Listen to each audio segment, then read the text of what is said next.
Snake, I'm proud to announce that preparations for Metal Gear Zeke are complete. We can activate it any time. Got it. Thanks, Huey. No need to thank me. At least now I can finally say I helped you with something. You can use it in outer ops, too. Just select Zeke when you're forming your unit. Be sure to take it out for a field test. Okay. You can change weapons and check memory boards just like before. Use your observations from a field test to make any adjustments. A work in progress, huh? There's something I need to discuss with you, boss. Get to the point, Kaz. We recovered the nuclear warhead that was loaded onto Peace Walker from the bottom of Lago Kosibolka. What? Warheads are radioactive, even if they're relatively stable. If we just left it there, it would contaminate the lake, or fall into the hands of terrorists. Creating another crisis. Right. So while the White House is figuring out how to cover its ass, I thought we'd take some precautions. What did you have in mind? Load it onto Zeke. What? What else would we do with it? Zeke is our deterrent. To protect ourselves from nuclear attack, we need a nuclear weapon ourselves. Of course, if you're not on board, we could always dispose of it. But it won't be easy getting another nuke. This is a golden opportunity. We could always get rid of it later. Load it onto some fishing boat and leave it out in the middle of the ocean. No one would ever know it's there. But if you want to get rid of it, boss, we'll get rid of it. No, don't. As long as there are nukes out there, we need one ourselves if we're going to be a world power. I knew you'd see it that way, boss. So as long as we stand apart from nations, we need something to put us on equal footing. In a way, MSF is a country itself. And we just became the world's 7th nuclear power. Nuclear power. Hello everyone, welcome back to Metal Gear Solid Peace Walker. We finished building Zeke. So now we just have a couple missions to do before we can get the final ending. So, let's do it. Snake, Zadornov's disappeared from his cell again. Find him.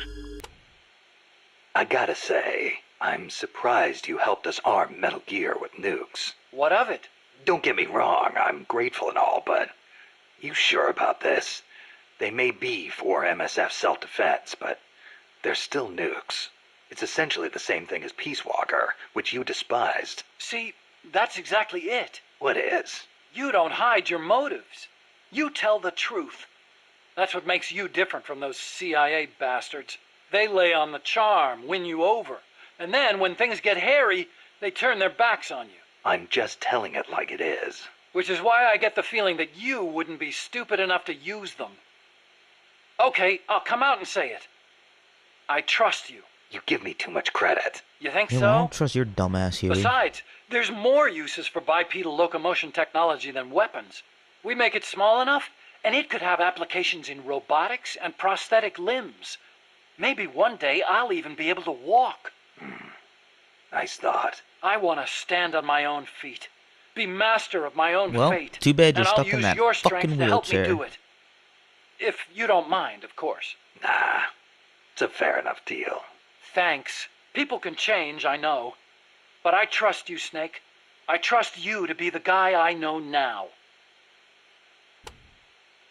How's the Zeke AI different from Peace Walker's? Zeke's AI isn't a replica of the human thought process. It isn't programmed to make decisions about nuclear retaliation.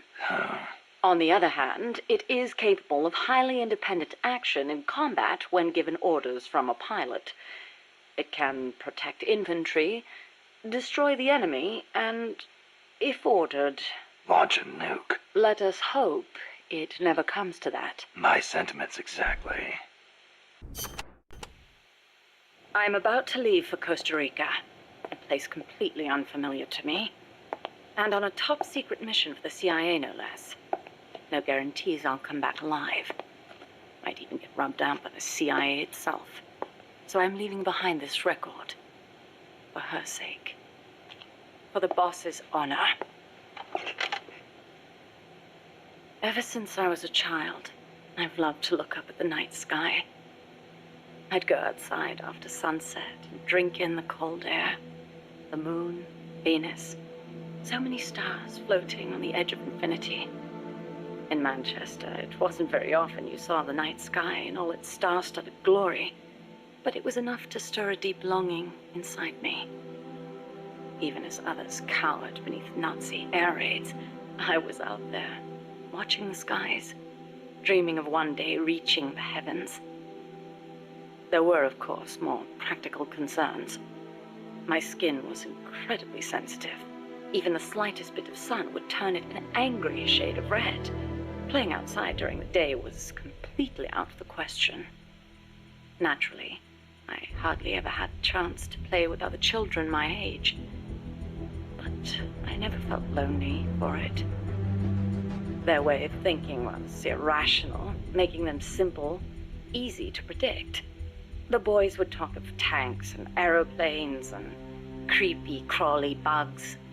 The girls of pretty dresses, glass beads, and tea and cakes. Of boys they liked. I never had much to say on such matters. The curious thing is, adults really aren't all that different. They're simple, capricious, especially men. As they get older, their heads fill with thoughts of women, and more women.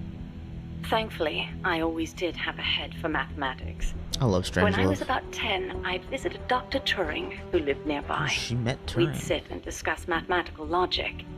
The lights were always on at his house, even in the dead of night. Theoretically, he'd say, there's no algorithm that a computing machine couldn't reproduce. Dr. Turing wasn't foolish like other men, although I didn't find out why until later, after he died. The time will come, he'd say, when computers will be able to think for themselves. That idea rocked me to my core. My aptitude for mathematics brought me closer to the stars. I breezed through school, then went to America for university. While I was studying at Caltech, NASA was established. I signed up in a heartbeat. I was a pretty good computer engineer at the time, and NASA needed skills like mine. The work was enjoyable. Even though I'd given up on going into space myself, it was a pleasure just being a part of it all. I was assigned to Project Mercury, America's effort to compete with the Soviets in manned spaceflight. 7 men were chosen as pilot candidates for the program, becoming heroes overnight.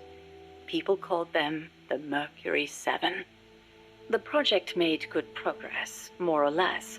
We had all the funds and materials we needed. After countless hours of analysis, we even had plans for something on par with Sputnik. We thought it'd only be a matter of time before we caught up with the Russians. They'd sent a dog into orbit and brought it back safely to Earth. But NASA top brass dismissed that success as a fluke. The Americans recovered their re-entry capsules at sea, but the only ocean bordering the Soviet Union is the Arctic, so their re-entry capsules had to make impact on land. A dog was one thing, but human spaceflight would still take some time, or so we thought. At the end of January 1961, we successfully put a chimpanzee named Ham into orbit. He returned to Earth as healthy as ever. NASA was giddy with success. It was then that a new woman showed up for duty. She was a backup pilot and advisor. She was beautiful, with blonde hair, strong mouth, and a steely gaze. But there was something else in those eyes, a twinkle of something warmer, of affection. It was the boss. She took one look at us in our revelry and murmured, "Savor this joy today, because tomorrow you'll have to face the truth." And she was right. The next day, our project schedule was accelerated. We'd received new information that the Soviets were mere months away from putting a man into space. The brass had misjudged the Russians. We couldn't afford to allow the shock of another Sputnik. Somehow, we had to get a man into space before the Russians did. It was an utterly impossible task. We'd only just put our first chimp up. With a human on board, failure was not an option, especially if it were one of the Mercury 7 Golden Boys. And on top of that, The brass wanted to put a window in the spacecraft. The pilot wouldn't be a test animal this time, they said. And when this hero came back alive and well, they wanted him to describe what he'd seen. It was madness. Adding a window to our existing spacecraft would leave it unable to handle the stress. Not to mention the problem of shielding the occupant from cosmic rays. But the boss rose to the task, and splendidly. She claimed to be a layman when it came to space, but caught on keenly to new ideas and concepts. She was demanding, of herself and of others. She seemed rather cold-hearted at times. But I was smitten. She was beautiful, yes, but more than that, she was wise. Her mind was thoroughly rational, and yet no matter how I tried, I could never predict her actions. It was easy for me to assume that her judgments were drawn from an enormous base of knowledge. Quite simply, her life experiences were more diverse, more intense than anyone else's. To me, they seemed boundless in their breadth. In her, I saw a reflection of the night sky. Perhaps because I too was a woman, she and I became close. I couldn't go out in the sun, but she lit up my life. Her light was soft, like that of the moon. I was so happy. With her unerring guidance, the project steadily regained its footing.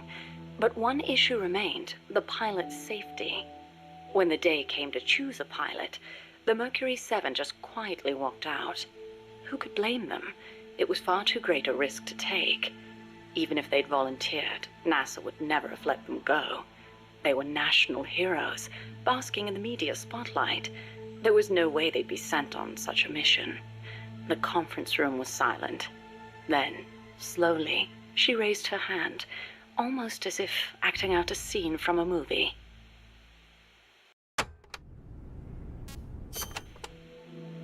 I spoke out against her going, submitting a report stating the ray shielding was inadequate. But the brass's response was brusque. She's already been exposed to a nuclear test in Nevada. She's the perfect candidate. It was completely irrational. Repeated exposure to radiation would only increase the danger. But the government was still reeling from the Soviet success with Sputnik. There was no hope of getting a rational response. They were simply too panicked. People can be so obtuse when it comes to things they can't see. I, however, understood all too well. Just as invisible ultraviolet radiation scorched my skin, heavy particle radiation from space would cause irreparable harm to human tissue. In a word, she was expendable. It was during the boss's pre-flight checkup that I noticed something strange on the X-ray of her skull. Part of the right hemisphere of her brain was damaged.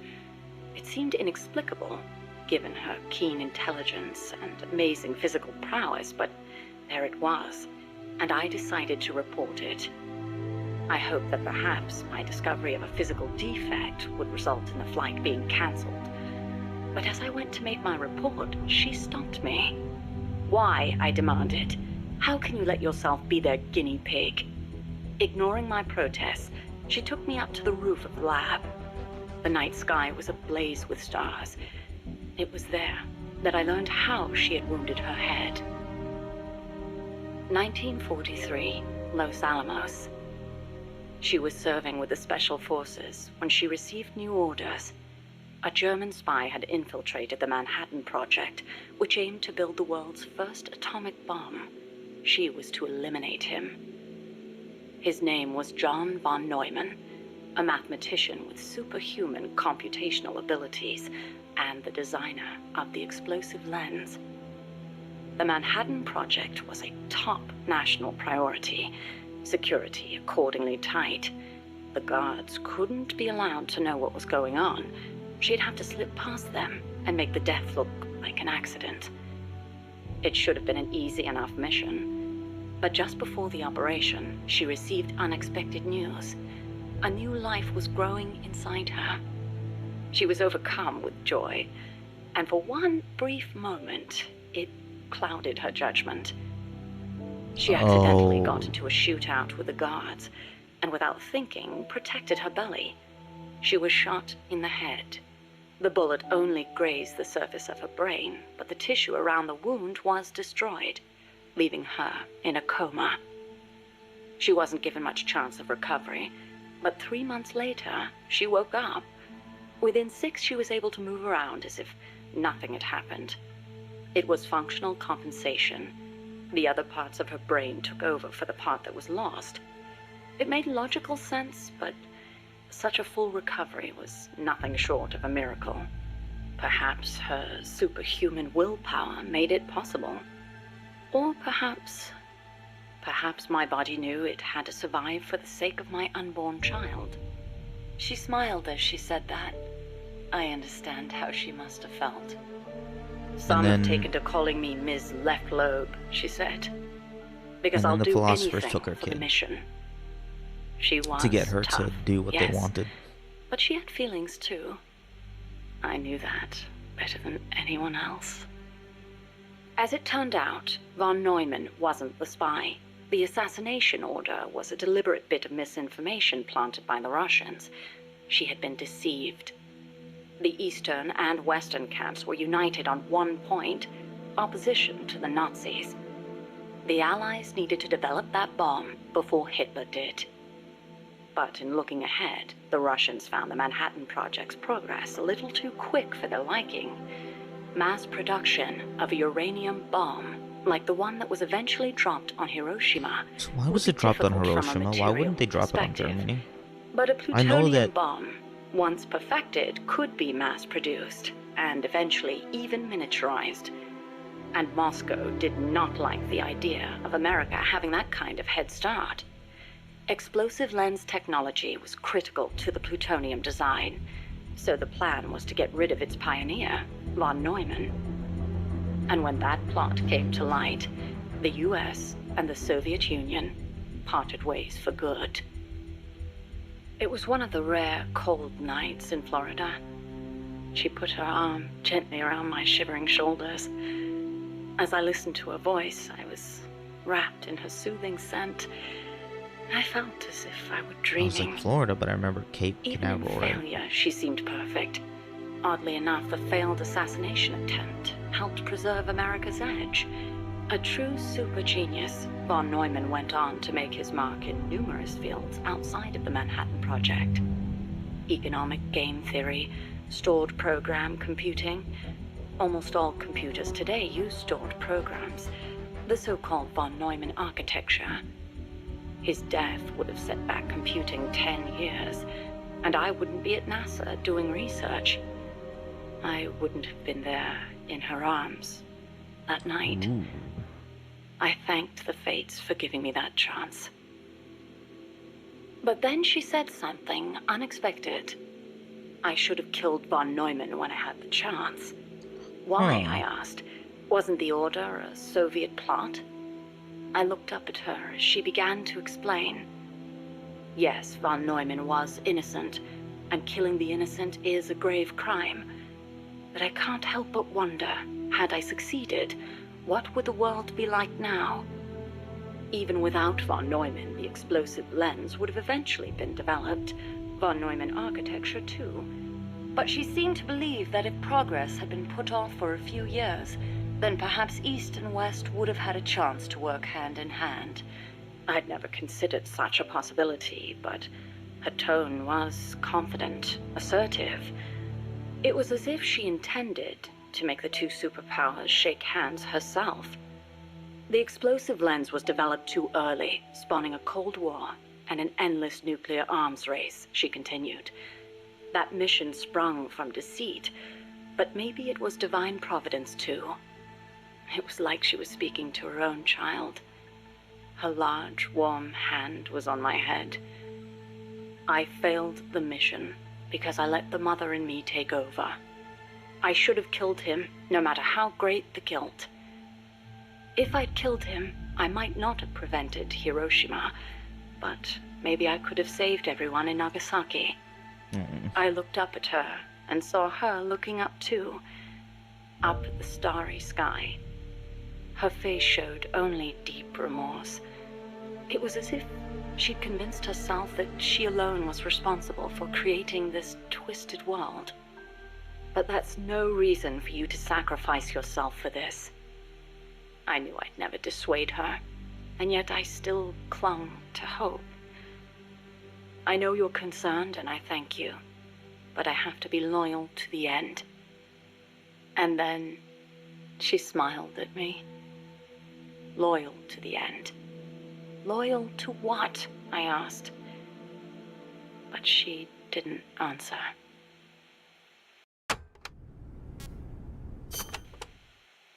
The days that followed were spent training tirelessly for our first space flight.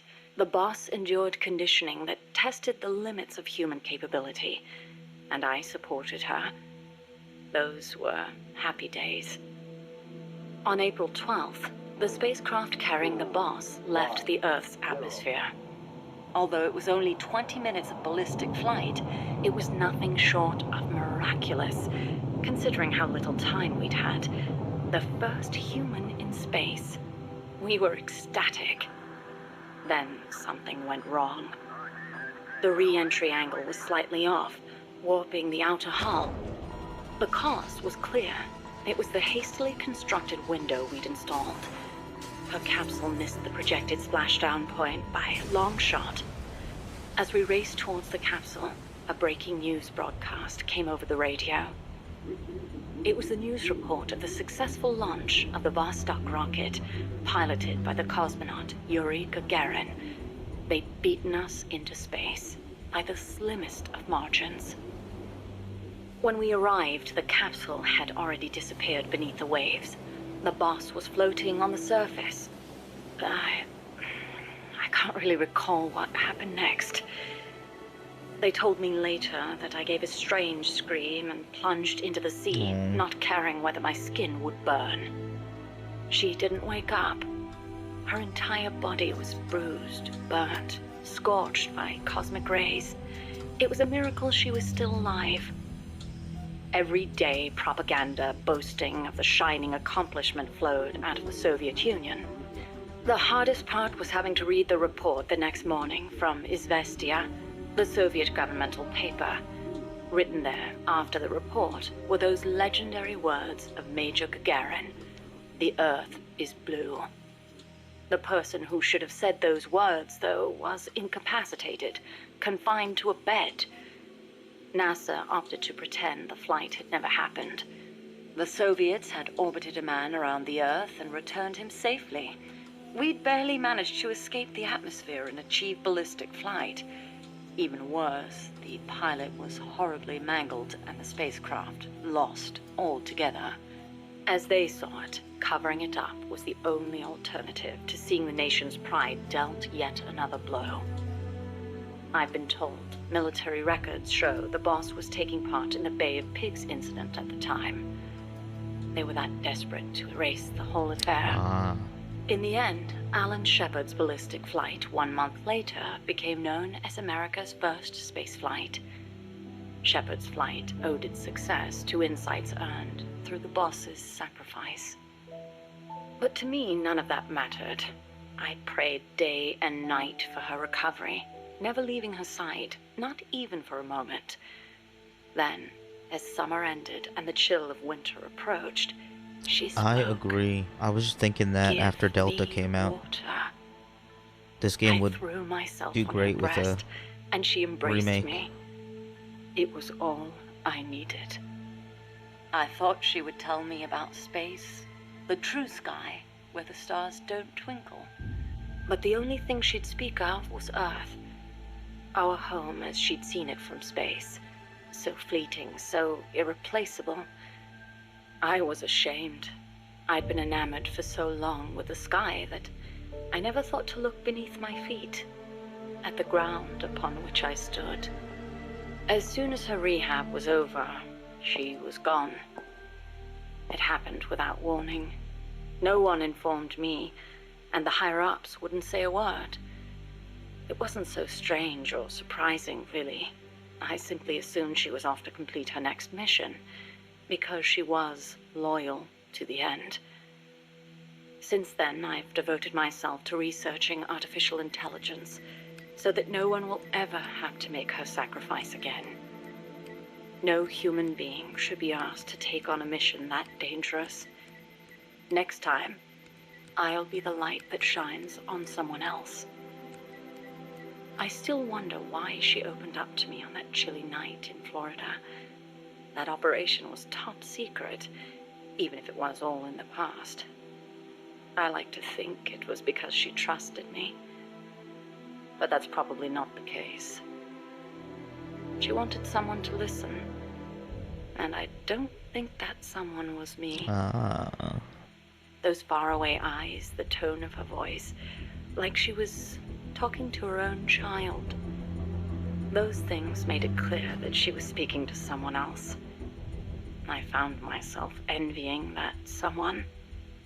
4 years later, I learned of her death. A traitor's death, no less.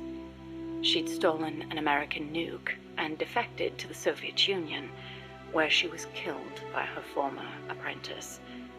Or so I was told. I refused to believe it. She'd never do such a thing. I could think of only 2 possibilities. Either she really was trying to bring East and West together, or she truly did want to be killed. She believed the world is not the way it's supposed to be, that it's been unbalanced by the tenuous peace offered of nuclear deterrence, and that she was to blame. Perhaps her death was an act of atonement. She was loyal to the end, to our world.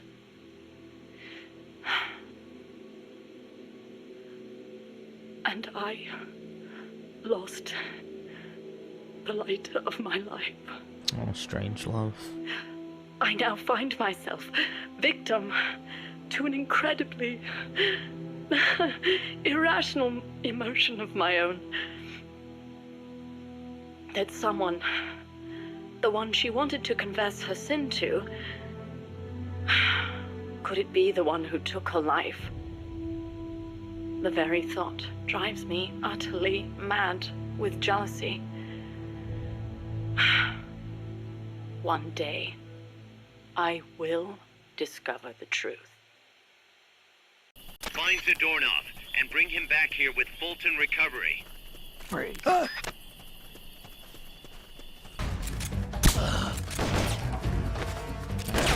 Try using Fulton Recovery on him. Okay, you're done with that area. Head for the goal. Incomplete. Great job. Kaz, I caught Zadornov. Impossible. I thought I'd made it. Acknowledged and appreciated. Zadornov has disappeared from his cell. There we go. What? You're kidding, right? Afraid not.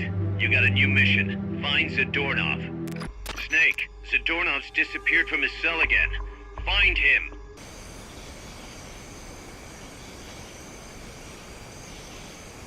Freeze. Down. Gotcha, bitch.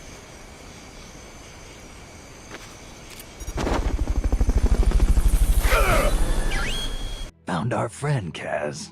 Damn it! And I was so close. Great. Good work, Snake.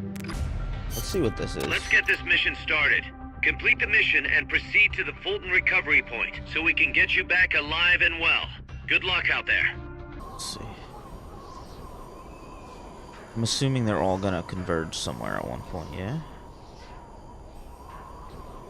Or is this guy just gonna fuck off on his own? What the hell? Head for the recovery zone. We'll pick you up there. Got it. Snake? Don't tell me. Zadornov. Bingo. The guard left his post and the dude was gone when he got back. Sounds like the guard needs a guard. He was off with the girls. Boss invited him to try some of their cooking. He says he loved every second of it. God Is damn. that jealousy, Kaz? Anyway, there's a new mission waiting for you. Find Zadornov, Snake. Okay. Snake, Zadornov's disappeared again. Get out there and retrieve him.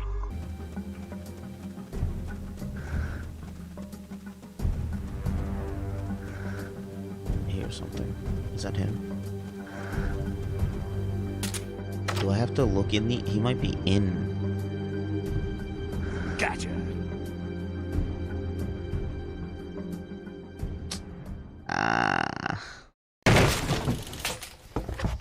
Curses. I got him, Kaz. Slipped up again. Acknowledged. Bring him on in. Snake, you're not gonna believe this, but Yeah. Zadornov's missing again. Kaz, are you sure somebody's not, I don't know, letting him out on purpose? You think I have time to assemble a mole hunt? Man, this guy isn't just good, he's so good it's scary. If he's doing this alone, that is. Anyway, he left a trail, so we've got a good idea of where he's probably hiding. You know what the mission is. Find Zadornov, Snake. Snake, Zadornov's escaped custody again. You have to track him down.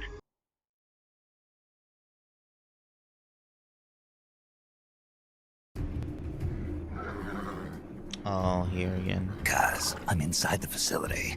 There's rows and rows of trucks here. Zadornov should be somewhere in that area. Find him. Damn it! You found me. I found him, Kaz. Close, but no cigar. Not for you anyway.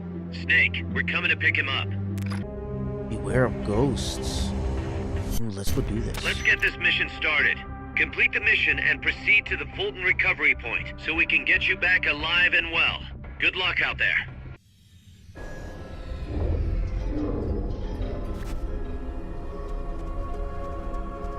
Is he dying? Can I bring him back to life? I mean, not bring him back to life. Oh, fuck. What's this?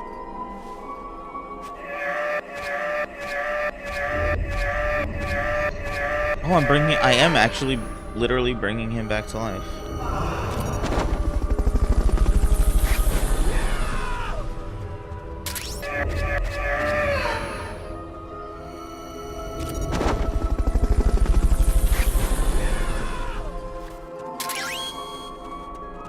Okay, you're done with that area. Head for the goal. A fantasma is an espíritu that wanders this plane instead of going to el cielo. There are different interpretations, of course, but that's what I think. See, the fantasma has a reason for remaining in this world, and if that were, say, a deep hatred for someone, they just might be capable of inflicting harm on that person. You probably realize this, but your weapons or CQC won't work on fantasma, and since they're not physical beings, they can pass right through solid objects. But if you can eliminate the reason for remaining here, you should be able to help them reach el cielo. People say words can work wonders on Fantasma. You could try talking to them through co-op's communication. Oh, interesting. Snake, Zadornov's done it again. Great. Snake, Zadornov's done it again. Ah, give me a break. Snake, listen. Zadornov's Oh, done he's it been... again. Come I see. on. I hate to entertain the thought, but this might be an inside job. What the hell's he after, anyway? No clue. Can't imagine he's just out to annoy us, though. You know, it might not be worth keeping him here if he's not gonna join us. You may be right. I thought it might boost our Russian compatriots' morale, but okay. I'll think it over. Let's hope he's just playing hide and seek. I've added a new mission. Go get Zadornov. Snake, Zadornov's escaped. You have to find him.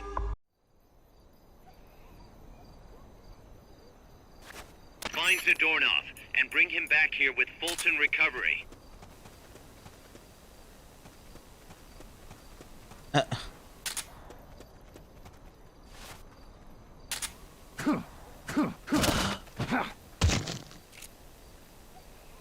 Try using Fulton recovery on him. Bro tried to hide in a box. Like me. You're not me, you'll never be Okay, me. you're done with that area. Head for the goal. Kaz, I've located Zadornov. Nice work. I knew you would. How could I be so stupid? It, happened again, Snake. Oh, Zadornov? What's he got, an escape fetish? He clearly has friends on the inside, but we've got no way of knowing who. Persistent bastard, I'll give him that. Where is he this time? That's the thing. He must have found and gotten rid of the transmitter. We've got no idea where he is. Snake, think you can find him? We can't just let him run around. Makes us look bad. I'll say. Since we can't locate him, I'm afraid I can't add a new mission. You know what to do, Snake. Welcome to the shooting range. Just the place for a little target practice, huh? When you're done, head over to the exit. Oh yeah, here it is.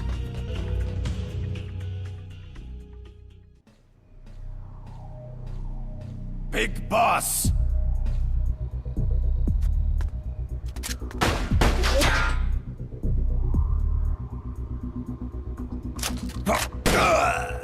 Damn!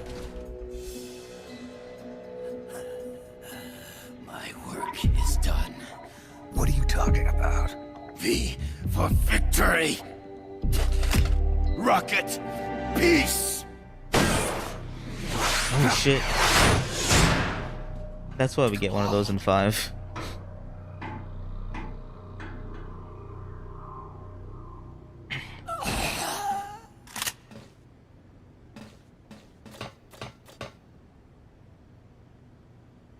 Kaz, I found Zadornov. I had to kill him. Huh. So much for our fugitive. Something's not right here. I'm thinking he had a friend. Someone inside MSF. Huh? What's going on? It's Zeke. It's moving. What? There's somebody inside. I can see them. Snake, get up here. Pronto.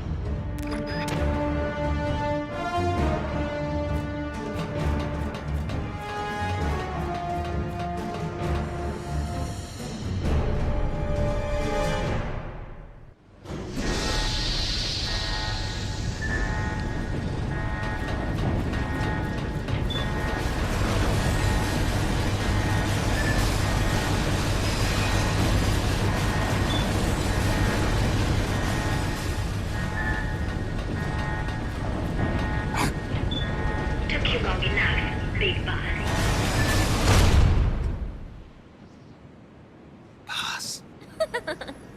Get down from there before you hurt somebody. Maybe I want to hurt somebody. What's going on? She's not herself. Oh, I am myself, all right. My true self.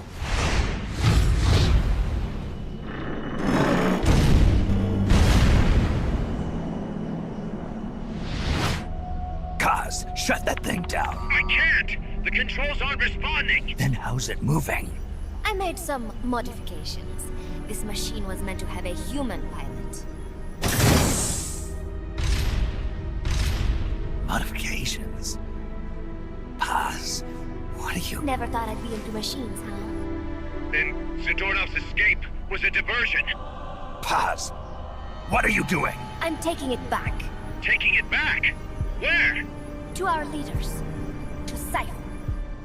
Cypher? Oh, he's a part of. Hey, nice. This weapon is Cypher's creation. Paz, get down from there. Do not call me that. I am Pacifica Ocean.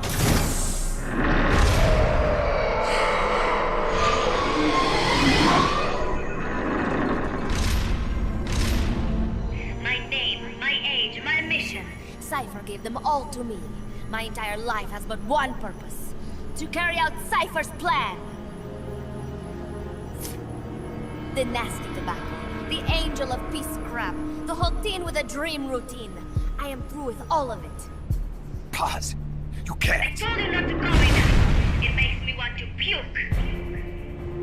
Everything is going exactly as we planned. Now the real Peace Walker project is finally about to reach its goal. The real project? Once upon a time, there were two young men who idolized a hero called the Boss.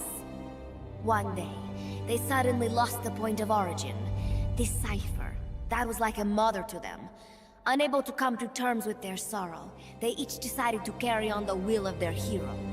But they could not agree on what that meant. In the end, they became bitter enemies, and the zero from which they both started was split into two. And you have been on the wrong path ever since. There is no happily ever after waiting for you in the end. Unless you obey the will of Cypher. Where does an army without borders call home? A state without borders, of course. A world without borders. A world without borders. The Cold War order is about to collapse. The age of electronic intelligence is about to begin. The NSA, CSS, NRO, DIA, etc., etc. The intelligence community that has long bickered amongst itself will be united in a world governed by electrons. Cypher will gather all information, watching over the world and guiding the will of its people, all while they remain blissfully unaware. There will be no one to oppose them. For the first time, the world will be ruled by a single will. Until the new order is in place, you and your army will be the force that protects it. You will be Cypher's deterrent, pulling the wool over the eyes of the old order with your charisma and military prowess. Accept our offer, and we will allow you to retain control of MSF and Zeke. That's an offer. The boss threw down her gun, and with it, her life's calling. You, her disciple, have never been able to do that. You are too afraid to let go. I was made to fight. I am a gun. Is that so? Then what do you call this? Is it a gun too? You are a lousy liar. Admit it. This thing is a monstrosity, a product of your own fear. But not Cypher. Cypher thought of something different. Cypher's going to control guns. Control guns? That is right. Oh. Not deter, control. It is the ultimate approach to the illusion of peace. Control power. You're gonna be disappointed. Then we are done. Thank you for playing. Better luck next time. The offer is rescinded. And now the ultimatum. Zeke is already in nuclear strike mode. What? I'm taking the weapon you built and using it to launch a nuclear strike on the east coast of the United States. You're insane. What are you after? But wait, here is your consolation prize. We are about to show the world just how dangerous a gang of outlaws, an army without borders can be. You and your men will become pariahs, and you will be wiped off the face of the earth. Rather than heroes, you will be seen as a well-armed extremist cult prone to indiscriminate outbursts of nuclear aggression. You will give rise to a new world order, an age of deterrence defined by its fear of extremist cult influence. Do you like the picture I am painting, Big Boss? When all is said and done, peace is nothing but a fantasy.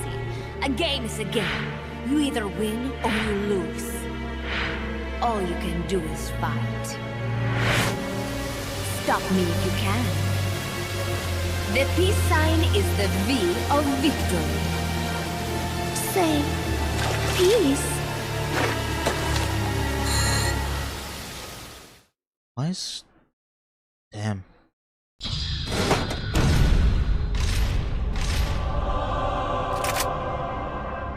She's gonna launch a nuke.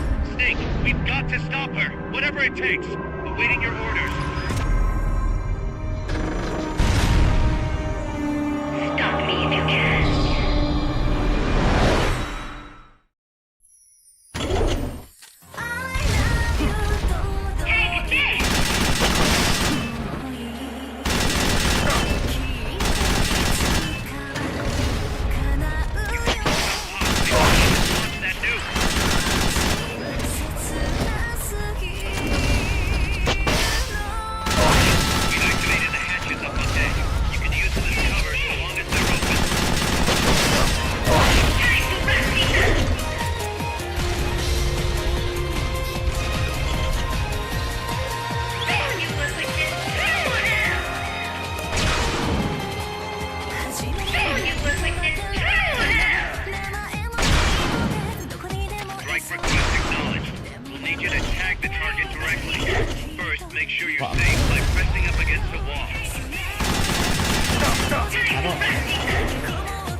Damn, I missed both of those shots. Rocket launcher ready to fire.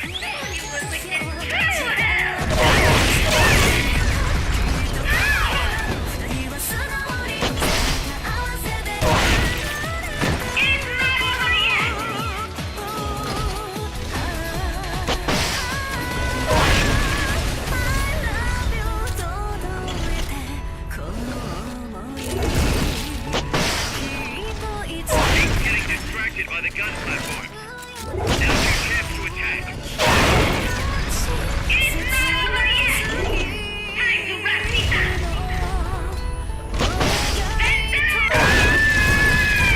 Alright.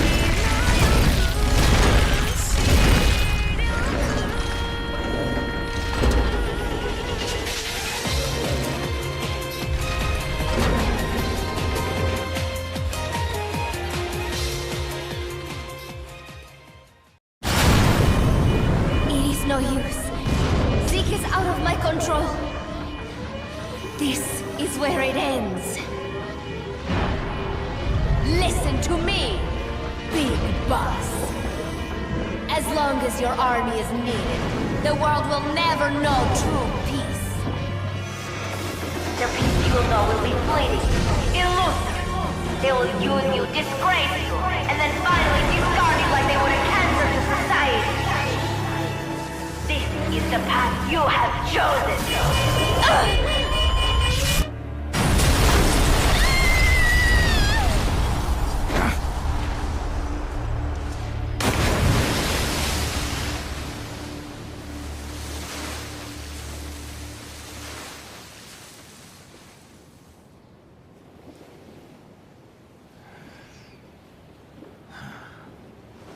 Boss.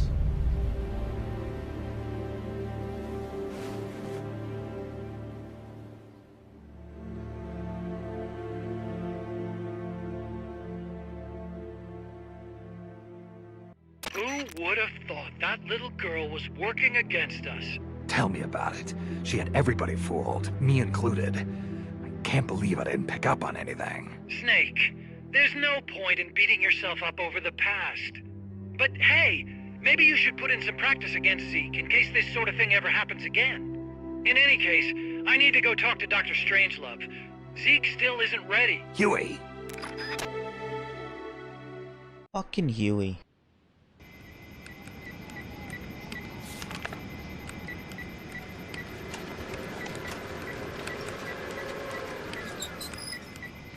How's it going? How's Zeke look? The attitude control AI had a backup, so it should be able to walk. Really? That's good. Beyond that, it's up to the creator. Stop! Don't come any closer, Doctor. There's something I've been meaning to ask you. Do you despise me? Wah, wah, wah. Are you asking me out? No, not at all. Bitch made. Pity. Because I've just had my heart broken by someone else. What? I only like those who can stand on their own. If you fancy me, then come walk with me. Who knows what miracles might happen. Love is blind after all. No, Strangelove, no, don't fall for his bullshit. Take your time. His I'm little, waiting. I'm a little, wimpy little boy, and I'm submissive, and I need a mommy. Don't fall for his bullshit, Strangelove.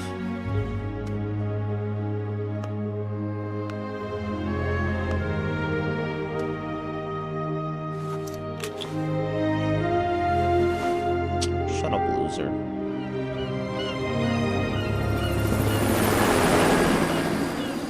All my friends hate Huey. All my friends hate Huey.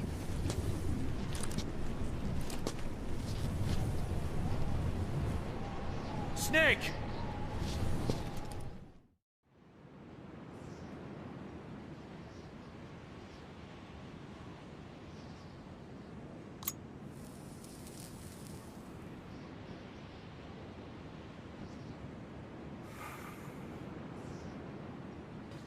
That name Paz mentioned at the end, Cipher, it's a code. It means empty. It also means... 0. A world of electronic intelligence, built on codes. And at the center of it all, a 0. Cause... Look, boss. I owe you an apology. Hear me out, okay? Sure. I, knew Paz and the Professor. I knew who they really were all along. Oh, why didn't you tell us? I suppose you were the one that brought them to Columbia in the first place, huh? Guilty as charged. Paz wasn't just CIA, you know. She was working for the KGB, too. And for this Cipher group. In other words, she was a triple agent. You knew all of this? Wait, let me finish. Listen. MSF never would have gotten this big if it weren't for them. This mercenary business we built. Someday it's gonna be a new driving force in the world economy. Is that your goal all along? The Cold War's not gonna last forever. Sooner or later it's gonna give way to an era of regional conflicts and terrorism. A paradigm shift from counter-communism to counter-terrorism. In the new age, armies won't be tied to states, and war will become a business. We'll be a valuable commodity. There'll be clients all over the world who need our services. MSF is only the beginning. What we're creating here is a revolution in itself. Am I right?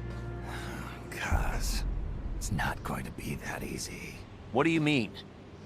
This whole Peace Walker thing has left our mark on the history of the old order. We've put ourselves on the radar of intelligence agencies and governments east and west. The whole world probably knows about us now. Including that Cipher outfit. We've let ourselves interfere with the times, with the Cold War system of deterrence. We're an army without a flag. We weren't supposed to take sides in international affairs, but we did. I see your point. So what happens to us now? We'll be hunted. Not everybody's gonna be happy with us, huh? You're damn right. We upset the global military balance of power. And these people would rather our army without borders not exist at all? They're gonna come knocking real soon. There's no turning back now. We're a wrench in the old system of deterrence. As long as the times refuse to change, we're gonna make a hell of a racket. Then who are we gonna fight? The establishment. Anybody who tries to restore the old balance wants to snuff us out of existence. Which establishment? It won't be a particular country or ideology that hunts us. Who then? We are going to be fighting the biggest beast of all. The Times. 10 years ago, the Times rejected the boss and killed her. And now, we're the ones being tested. Will the Times erase us? Or work with us? It's gonna be a lonely battle. No good or evil. No winners or losers. Business will have to wait. The question we have to ask ourselves now is, can we survive long enough to see the 21st century? I'm with you, boss. We'll see how it turns out, together.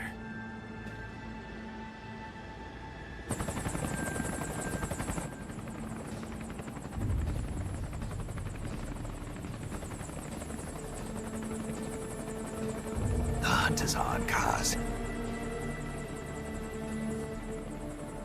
And the whole world's on our tail. Assemble the men.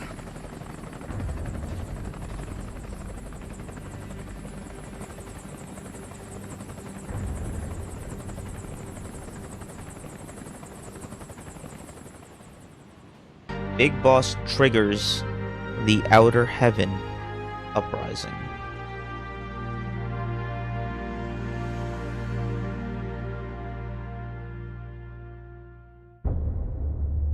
Miller is found assassinated in his home by an unknown assailant.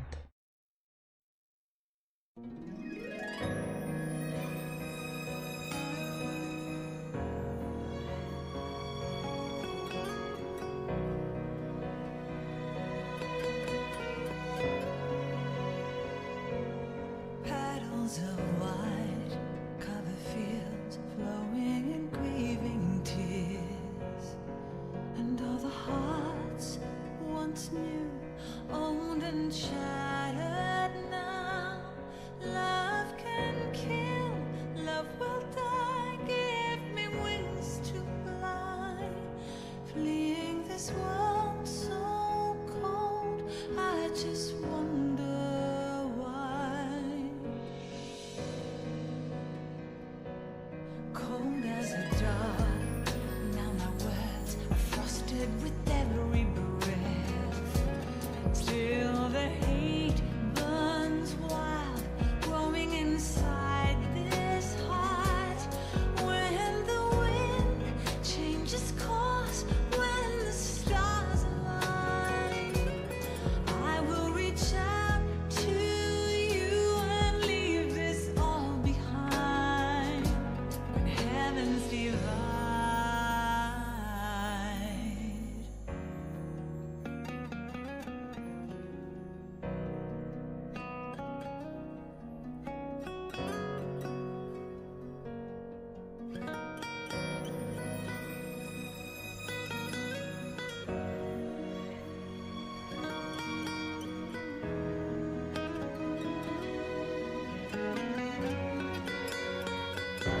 When heavens divide, I will see the choices within my hands.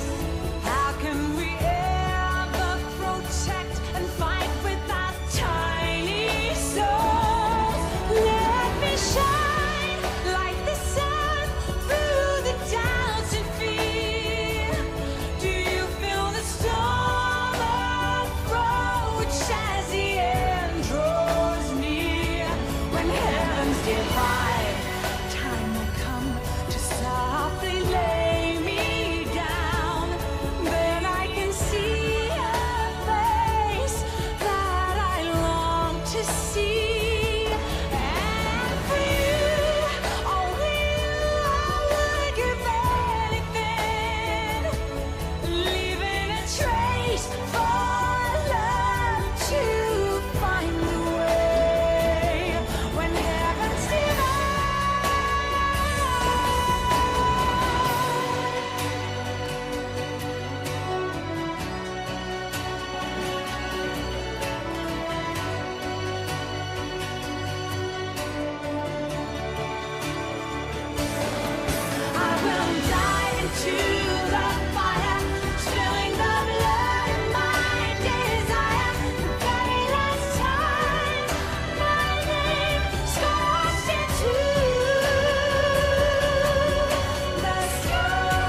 We will forsake our countries. We will leave our motherlands behind us and become one with this earth. We have no nation, no philosophy, no ideology. We go where we're needed, fighting not for country, not for government, but for ourselves. We need no reason to fight. We fight because we are needed. We will be the deterrent for those with no other recourse. We are soldiers without borders, our purpose defined by the era we live in. We will sometimes have to sell ourselves and services. If the times demand it, we'll be revolutionaries, criminals, terrorists, and yes, we may all be headed straight to hell. But what better place for us than this? It is our only home, our heaven and our hell. This is utter heaven.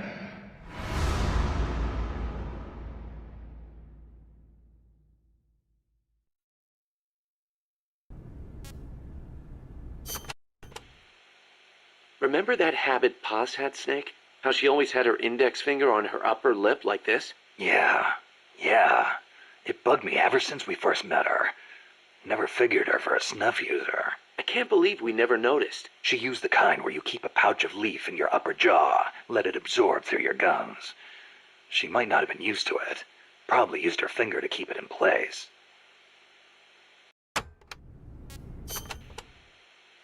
How could Paz... We were gonna start a band together. She was posing as a KGB agent, too. She must have put on the act to get close to Galvez. Wonder how much Coleman knew. But the whole time she was working for some organization called Cypher. Huh. Cypher? Ring any bells, Kaz? Cypher. It means code, or zero in Arabic numerals. Zero. Does that mean something to you? Not sure. What? You know, cipher and zero were basically the same word. It's a linguistic redundancy. The word stems from the Sanskrit shunya. It corresponds to the Buddhist concept of emptiness. In Buddhism, shunya means hollow. It supposedly refers to something that's swollen and empty on the inside. A big swollen emptiness. Just like outer space. Chico, I heard you saw Paz trying to sabotage Zeke before she activated.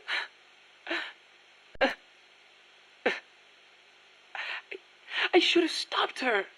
If only I hadn't run away. I could have captured her before she got inside. If I'd done that, she'd still be here. She was carrying a gun. Probably trained to use it too. Don't blame yourself. You couldn't have stopped her anyway. You were unarmed. I could have at least talked to her. If I'd promised not to tell anyone, Paz wouldn't have gone and done what she did. It's just I was so shocked. I panicked. Ran away. Chico, when you saw Paz, she was trying to sabotage it, right? Huh? Well, yeah. And right after that, she took control of it, tried to make me surrender. Something doesn't add up. Why would she sabotage Zeke when she was about to use it against me? What? Her actions were inconsistent.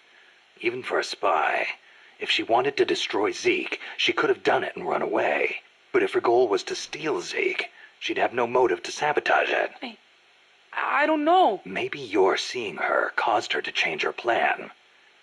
I don't get it. Someone's planning to extract enemy soldiers via Fulton Recovery. Thwart their attempt by shooting down the balloons. We're calling this the Puyan mission. Support our troops. Shoot those balloons. So all I have to do here is shoot down the Fulton Recovery balloons, right? Right. And don't shoot the soldier dangling underneath by mistake. I'd go with a sniper rifle, but really any weapon will work as long as you aim carefully.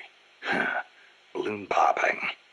You might get more balloons if you do this one as a co-ops. The, sky's the limit. Look at it this way. It'd get real depressing real quick if every single mission were a bloodbath. It's good to have a nice, relaxing challenge like this once in a while, you know? Oh, come on, don't those Fulton balloons look tasty? Like big, juicy, floating pigs? Yeah, sure, whatever. So, this is called a Puyan mission. What's that supposed to mean? When I was a kid, my neighbors had a pet pig they called Puyan. Every time I see a Fulton balloon, it reminds me of that little porker. Okay, but the objective here is to pop those balloons, right? Doesn't sound like a good idea getting emotionally attached. Good point.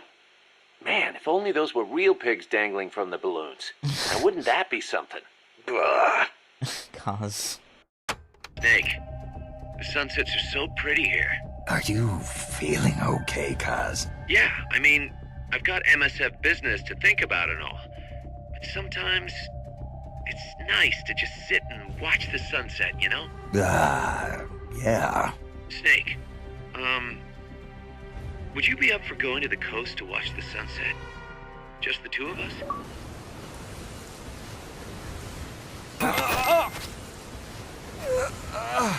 Start talking. I got nothing to hide. Start talking. No skeletons in my closet. Start talking. Okay. There's one thing I never told you. Start talking. You were always my...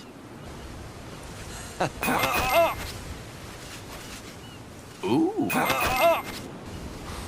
Whoa! Okay, you win. Whoa!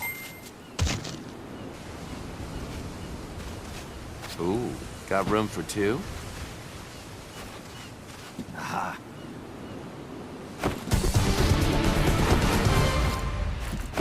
Glad to be with you, boss.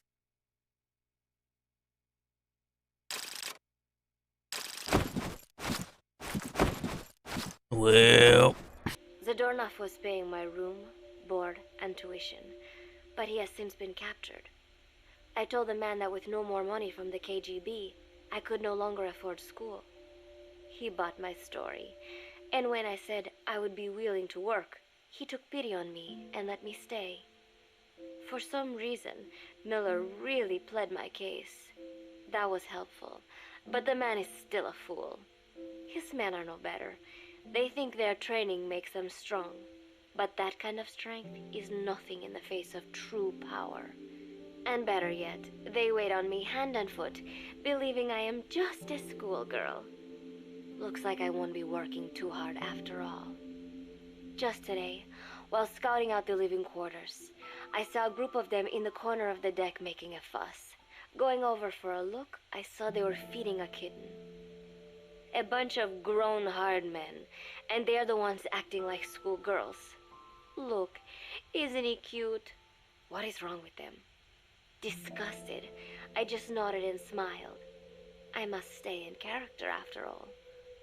I indulged their chit-chat for a few moments. Then one of them asked me to give the thing a name. They had just taken it from its mother. I named it Nuke.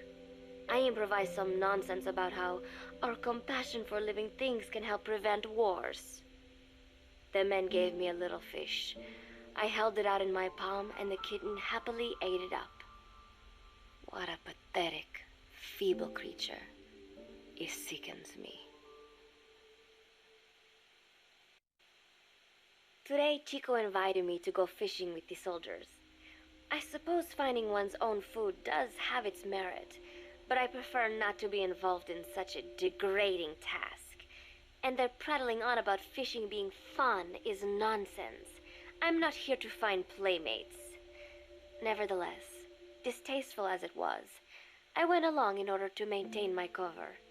Chico thrust a fishing pole into my hands, and we went up onto the deck where several soldiers had gathered. They welcomed us warmly. With so few women aboard Mother Base, I'm treated like a princess. No one suspects I am neither a teenager nor a student. It was nice and sunny, with a gentle breeze and waves. As I cast my line and waited for a bite, the soldiers began to ask me all sorts of questions. As always, I answered according to our predefined scenario, feigning a smile. As I sat there feeding them lies, the fish began to bite, and the soldiers began to focus on their prey. Chico had his bait stolen by a fish, and got so angry that he stood up and nearly fell into the sea. Everybody laughed. It almost made me want to join in too. At some point, I got a bite myself. The instant after I felt that first gentle tug, the fish yanked the line with astonishing strength, and I let out a cry of surprise. I thought he was going to be huge. It was my first time fishing, and I was a bit flustered, so the soldier beside me helped by supporting the pole from behind. "Reel it in," they shouted. I nodded, turning the handle as fast as I could. I wondered what kind of fish lived below the surface, and thought back to the deep sea dives I had to do as part of training. Those were difficult days, but I remember finding the multicolored fish gliding through the water incredibly soothing. After a hard fight, I pulled it up. To my surprise, it wasn't even half a vara, rather anticlimactic. But I wasn't doing it for fun, so I wasn't the least bit disappointed. Nook was hovering nearby with an expectant look on his face, so I gave the fish to him. All in all, a thoroughly wasted day. Preparations are coming along nicely. No one suspects me of being the one to let Zadarnov out of his cell. Today, Amanda and I taught Cecile how to make gallo pinto. It is a simple home-cooked dish consisting of black frijoles mixed with arroz.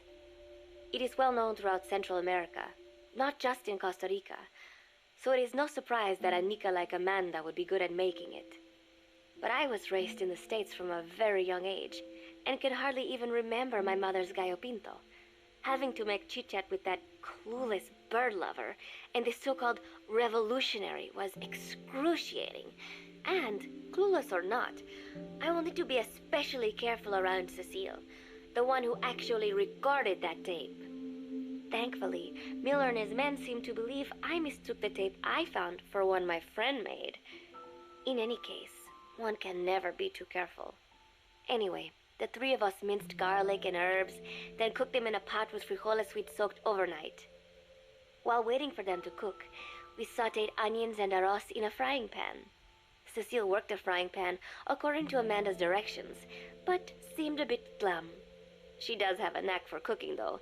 She is French, after all.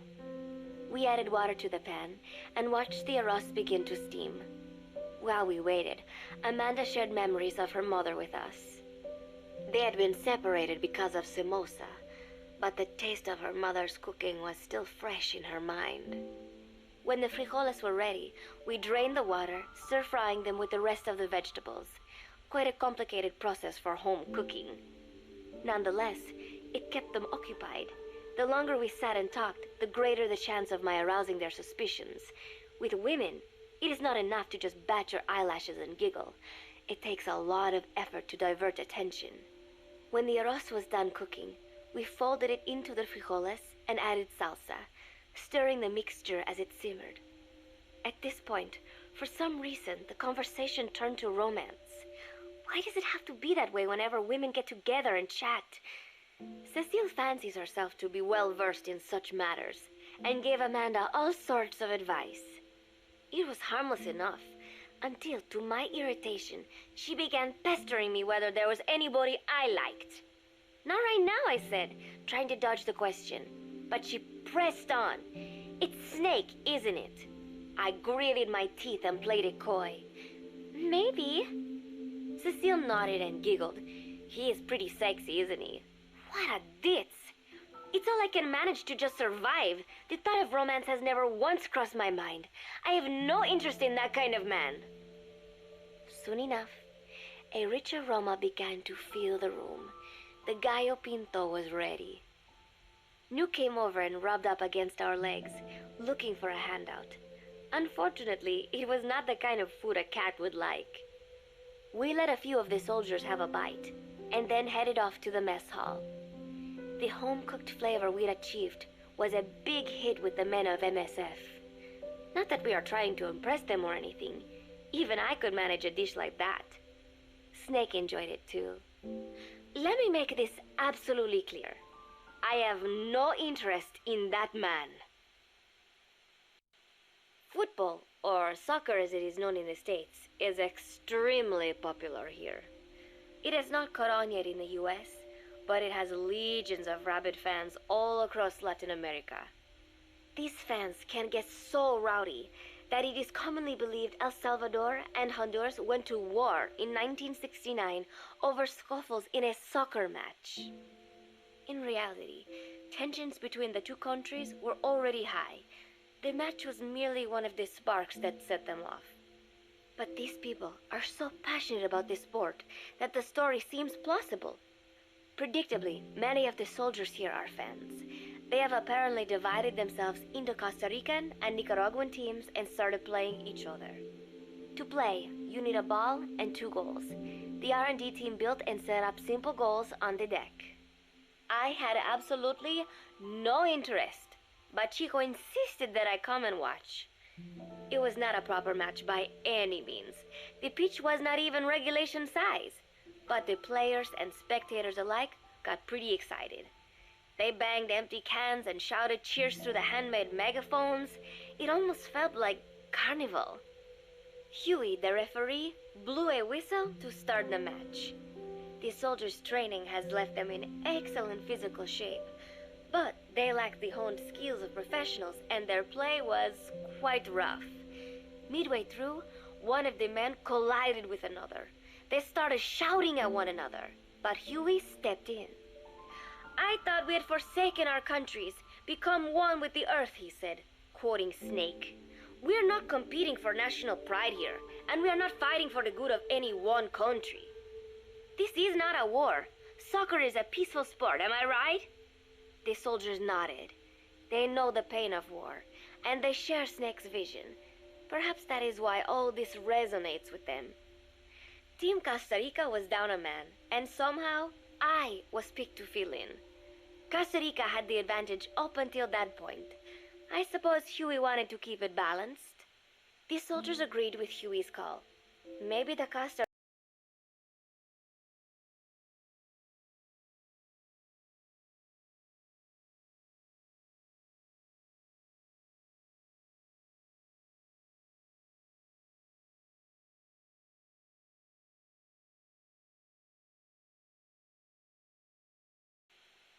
As of today, I will be living here at Mother Base.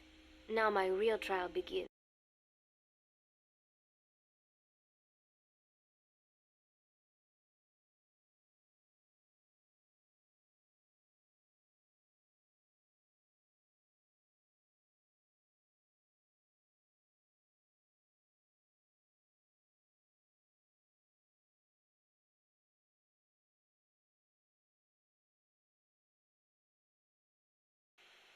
As of today,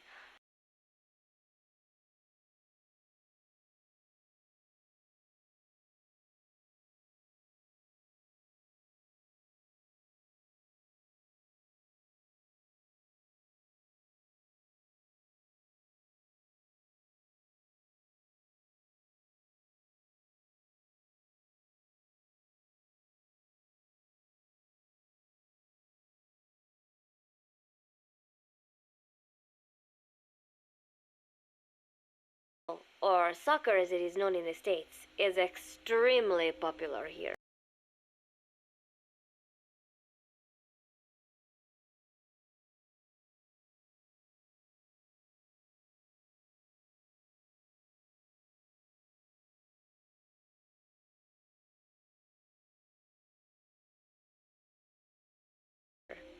It has not caught on yet in the US, but it has legions of rabid fans all across Latin America.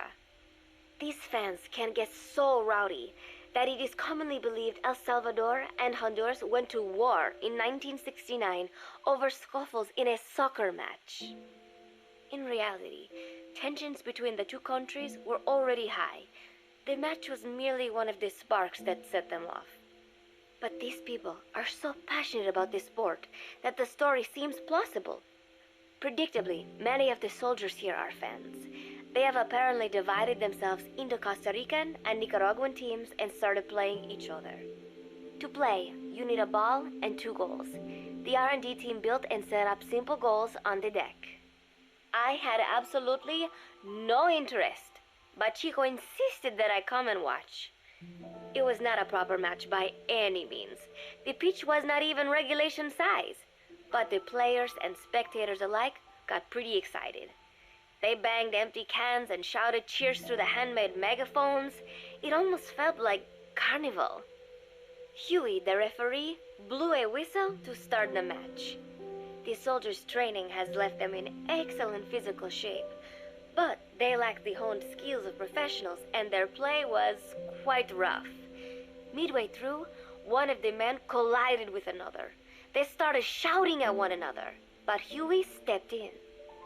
"I thought we had forsaken our countries, become one with the earth," he said, quoting Snake. "We're not competing for national pride here, and we are not fighting for the good of any one country. This is not a war. Soccer is a peaceful sport, am I right?" The soldiers nodded. They know the pain of war, and they share Snake's vision. Perhaps that is why all this resonates with them. Team Costa Rica was down a man, and somehow I was picked to fill in. Costa Rica had the advantage up until that point. I suppose Huey wanted to keep it balanced. The soldiers agreed with Huey's call. Maybe the Costa Rican players felt an even matchup would be more fun too. I could not be bothered to run at first, but chasing the ball out there in the hot sun, I was soon drenched in sweat. Before long, I found myself actively seeking out the ball, partially out of desperation. I picked up a loose ball deep on the opponent's side of the field. Even though he's Nicaraguan, Chico cheered me on, yelling, "Go for it, shoot!" I launched the ball as hard as I could, only to have it blocked by the keeper. Disappointment only increased my determination. In the end, I didn't score a single goal, and Costa Rica gave up its lead. It was really close, though. We congratulated each other on a good match and sprawled out in the shade on the deck, exhausted. The ocean breeze felt so nice on my sun-soaked body. Nuke came over. It is one of his favorite spots, and stretched out next to me. And together, we watched fluffy white clouds drift lazily across the clear blue sky. It was lovely out today, so I decided to sun myself in a lounge chair up on the deck when Strangelove came up to me. Despite the heat, she was in her usual long sleeves and pants. I waved at her. She looked away and mumbled, "Hello there. Fancy meeting you here." I asked if she needed anything, feeling her eyes creeping up and down my body like she was savoring it. Finally, she swallowed and said, "You have such beautiful skin." Bewildered, I shook my head and said, "No, not at all. I had heard rumors that she was a lesbian, but she couldn't be after me, could she?" She continued to stare and said, "No, it is beautiful, but you must not let yourself get so tanned." And then she took my hand in hers. "What is wrong with a little sun?" I asked, trying to cut the conversation short. But she shook her head violently. "No, you mustn't. A young lady should take better care of her skin." She was acting strangely now, as if aroused. She lectured me on the perils of tanning, how it ages skin, causing wrinkles and spots, and in the worst cases, even skin cancer. I knew already that tanning could cause spots, but I thought only pale-skinned Anglo-Saxons had to deal with that. Having a scientist tell me it causes aging, though, that spooked me a little. If I am to keep playing the teenager, I will have to start paying more attention to my skin. Sensing my anxiety, she took a small tube from her pocket. She said it was the sunscreen she always used. She told me to keep it. I didn't know what to say. I was more than happy to take it, but exactly what were her intentions? Was she merely being nice? Or is she really into me? Either way, there was no reason to refuse, I suppose. I have undergone training. An out-of-shape woman does not pose any real threat to me. Having power means not being afraid. It is the same on a global scale. A country with nukes can dictate terms to a country without them. I thanked her and took the tube. Then she offered to put some on for me. She squirted some lotion onto her fingers and began rubbing it into my chest. It happened so suddenly, and I was so taken aback that I did not even think to protest. She caressed my stomach with her long white fingers. then slid them upwards between my bikini-clad breasts. What? Wait, I sputtered as her moist eyes met mine. She was beautiful. Somehow, I found myself captivated by this woman more than 10 years my elder. Hold still, she whispered in my ear. I nodded silently, unable to refuse. My body went limp, motionless, as if in a trance. Gently, carefully, she rubbed the lotion all over my entire body. I shouldn't have enjoyed it, and yet I could not help myself. For a moment, I was spellbound. Kojima, you kind of That pervin. woman is dangerous. I had better watch myself. Protecting one's health is an important part of any agent's job. But despite my best efforts, I have caught a cold. Now that I think about it, Mother Base's numbers are on the rise, with soldiers coming from all different places and backgrounds. It is no wonder then that sooner or later someone would bring in a virus. That said, what I have got is just a common cold. The medical team said I'd need a few days rest, so I've been restricted to my room and put on bed rest. I thought I'd gotten used to not having anyone around to relate to, but at times like these, being alone is just miserable. All I could do is lay there and stroke Nook's back, trying to take my mind off how bad I felt. Nook just sat there, not making a sound. But I did have visitors. Amanda and Chico, Huey, Cecile, Miller, and a few of the soldiers I've become relatively close to. Amanda made me a soup with herbs she said were good for a cold. Miller told me to take it easy. I will sing you a lullaby, he said, then broke out a guitar and sang some incomprehensible song in Japanese. I did not need to understand the lyrics to know he is an awful singer. Then he said, "You know what is good for a cold? Suppositories. Here, I'll show you." He began to take off his pants, so I threw my tissue box at him to make him go away. Are you kidding me, Miller? Then Strangelove showed up, saying she had some miracle Indian cure. It has got eucalyptus extract, she said. It works best if you rub it into your chest. Why is everyone trying to fuck She pause? tried to take off my nightshirt. I whacked her with my pillow, and I got rid of her. Chico brought me a little flower in a cup. It had been growing in a little bit of earth that probably found its way on board, stuck to something else. I found this on the deck. Here, you can have it. He tried to act nonchalant, but I am pretty sure he's got a crush on me. None of them understand. If they thought these little visits would cheer me up, they were wrong. Tonight, Snake himself came to my room. Like the rest, he believes I am just a schoolgirl and treats me as such. Well, he Why shouldn't still have fucked you abandon then. your country, I asked him. Why create the MSF? Of course, I knew the answers already, but I wanted to hear it from him. As I had imagined, he was not exactly forthcoming. All he would say is that his country abandoned him because all he could do was fight, and that is why he needed the MSF, because that is all he is any good for. Then he said, "Fighting is the only thing I understand, but that does not mean I have got a grudge against those who believe in peace. I am not one of them, and I do not believe in peace. Conflict is in man's nature. We fight our enemies in order to survive. Maybe we are not so different after all, he and I. But that is exactly why I'm going to have to kill him, or else he will have to kill me. When I stop and think about this wretched existence, being killed by a man like that suddenly does not seem like such a bad thing." Oh. Every month, Mother Base throws a party for all the soldiers whose birthdays fall in that month. There is something strange about a military organization having parties. Really though, it is just an excuse to drink and make noise.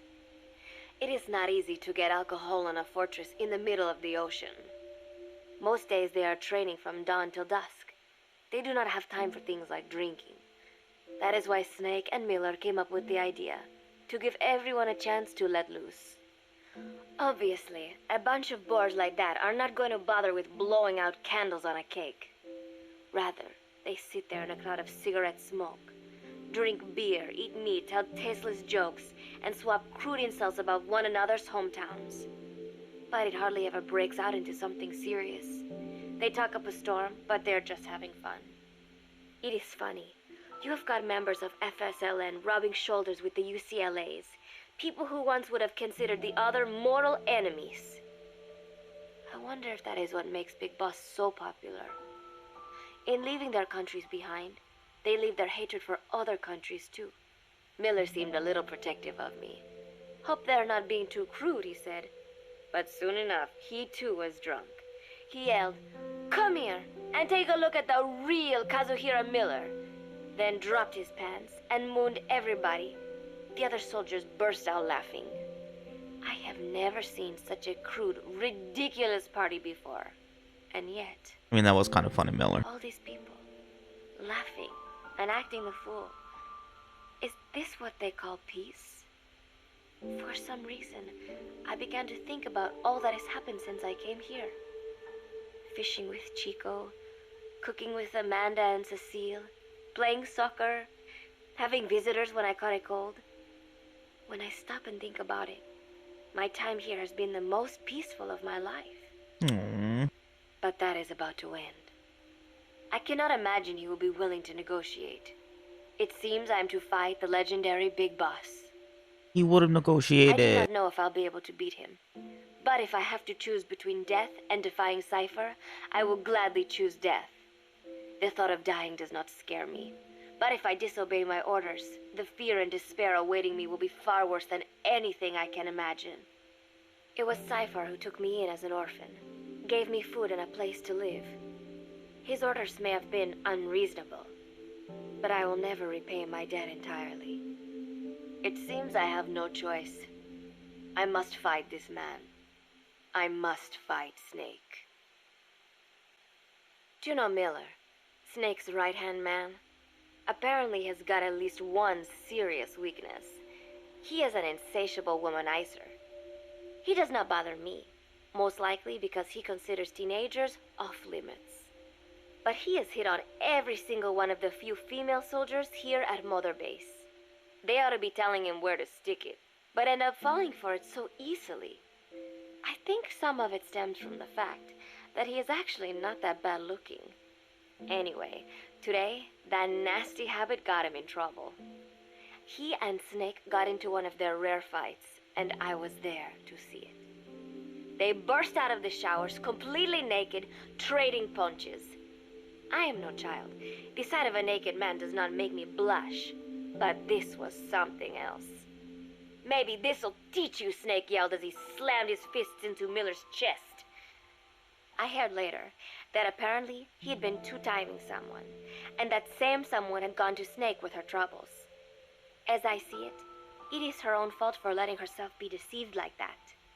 If she is too dumb to see through Miller's lies, then she got what she deserved. But this was not the first time it had happened, or the second, and Snake read Miller the riot act. Miller argued back, and what began as a shouting match turned into a fist fight. "You son of a bitch," Miller yelled as he swung. "Not bad," said Snake, smiling, "but not good enough." And then he was back on the offensive. They had already been at it pretty hard in the showers, and their bodies were covered with bruises. Both of these men had been trained for war, their bodies deadly weapons. They were each bleeding from a dozen places. All this from a fist fight. Even so, it was far less gruesome than if they had given it their all. It was obvious that one of them would be dead were they fighting for real. Miller took another swing, yelling, "Try this then!" Snake parried, then responded in kind, but I could tell he was not aiming for anything vital. "You are one tough bastard, boss," Miller muttered. A smile crept across his face as he caught his breath. And then they went right on fighting. Blood and sweat flew off their glistening bodies. It was combat without hatred or hostile intent, I had never seen violence like this before. And yet, it was more than just a friendly tussle. They were utilizing every technique they knew. It was not a sporting match. They were not playing by the rules. How could they keep this up? At last, the two men tired themselves out, and the bizarre scene came to an end. They looked at each other's battered bodies, and then burst out laughing, embracing and congratulating each other on a good fight. It all seemed so idiotic. I still cannot fathom such behavior. But somehow, I got the sense that for all his womanizing, Miller really only trusted one person, and that was Snake. There was no way I could ever come between the two of them. And at that thought, I began to feel as if I had lost. All of Mother Base is preparing for a festival. Since Snake and his soldiers spend so much time fighting, they are setting aside one day a year for peace and relaxation. I do not know all the details, but apparently that is what Snake and Miller decided. These soldiers love the idea, of course. There is so little fun to be had here that everybody looks forward to events like these. That is all well and good, but somehow I got roped into getting on stage. Come on, we even both have peace in our name, said Miller. And Zadarnov, that old Ruski's name, has something to do with peace too, right? Hey, as long as we're having a day of peace, we ought to get an act together. The 3-piece band. I thought he was joking. He then proceeded to share his idea without bothering to check with me. And now, I am slated to sing. Apparently, he had heard me on the deck one day, and since then he's wanted to form a band. Everybody's looking forward to it, so there is no way for me to back out now. I've never done anything like this, but it does feel kind of nice to know that people are looking forward to it. I mean, it cannot be any worse than Miller's singing, but modifications to Zeke are already finalized, and I must complete my mission. Betray Cypher now, and I will face a fate far worse than death. Still, there's no need to put things in motion just yet. What difference would it make to just wait a little while longer? A whole day of peace. The mission can wait until after that. Can it not? I know I am only delaying the inevitable. When the day comes, one of us will have to die. Snake or me. But still, if I could just come up with some way to stall Cypher, at least until our day of peace. When did I start having thoughts like this? My cover is blown. They know nothing of Cypher or my true objective, but they know I am a spy. There is no more time left. I must act now. I must complete my mission. How did it come to this? All I wanted was 3 more days. Just 3. Miller's already finished writing the song. It is called Love Deterrent. It is about a girl who cannot express her true feelings. I have been practicing. I am no pro, but I was pretty sure I would do a decent job. And now this. Man, this is sad. I found out that Zeke was complete. He must have someone inside Mother Base besides me, spinning his tightly wound web of control, leaving no room for individual will. Typical.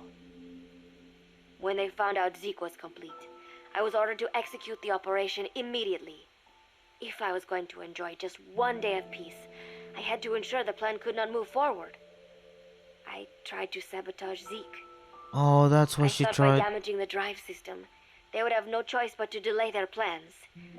I waited until midnight, and then snuck into the hangar. There would be trouble if it looked like sabotage. I selected one of the drive system's load-bearing parts and carefully worked to warp its shape. The leg's drive system requires a high degree of precision to operate. Even the smallest deviation would have done it. Then, Chico walked in. Maybe it was one of those nights where he could not sleep. In any case, he saw me, panicked, and took off running. It would have been easy to kill him, but I could not. I know he likes me. It is not as if I would ever have an interest in a child like him. But I could not pull the trigger. Not at him. Not in the back. Will he tell them? Or is there a chance he will keep it a secret? Protect me? No. He knows now. Knows I am not who he thought I was. He ran without even questioning what I was doing. There is no chance he does not know. And soon, all I have built here will end. And if Cypher has another agent among them, if he finds out I tried to sabotage Zeke, this place will no longer be my heaven. Oh no. It is settled. I make my move now. Chico walked in before my sabotage was complete, so Zeke should still be operational. It might not run at full speed or power, but I do not have time to fix that. Without Zeke, I do not have a chance in hell of winning. I must act fast before Chico sounds the alarm. I knew it would come to this. I just did not think it would be so soon. It is time, Zeke. Metal Gear Zeke. Activate.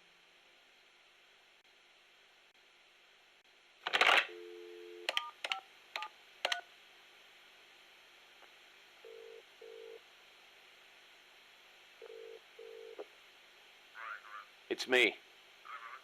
Smoothly? Naturally? No. Big Boss doesn't know the truth. No, Langley hasn't decided what to do yet. Their hands are full with their own mess. True. Lubyanka is in the same boat. Yes. Other eyes continue to watch, but no sign of contact so far. Exactly. It's a non-state army to use however they want. They've probably decided there's no sense in wiping them out just yet. Better to make use of them. Indeed they have. There's a site near Angola. And we fully validated the AI as well. Agreed. In the end, a machine is just that. A machine. Sigan was right. It seems it's time for a change in approach. Machines are best suited to specialize in high-level data processing. Yes, of course. Speaking of which, any news on the Suns? 2. Already? Really? But they're strictly an insurance policy, yes? So that's the idea. I wonder how Big Boss will respond. Yes, but I'm only interested in the business angle. Like I said before, I'm neither an enemy nor an ally. I'm merely a business partner. Don't forget it.